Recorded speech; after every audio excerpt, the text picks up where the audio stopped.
this evening, renewed concerns over the spread of illnesses for children this cold and flu season. Chief among those concerns, preventable diseases like the measles.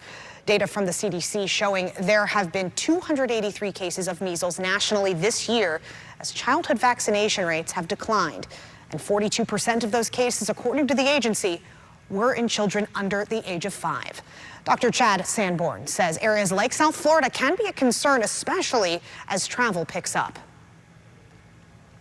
A lot of people traveling to South Florida and vice versa. If we have enough unvaccinated children, it does increase the chances of somebody catching one of these infections. Dr. Sanborn says another concern is pertussis, also known as whooping cough, adding that Palm Beach County has seen more cases this year.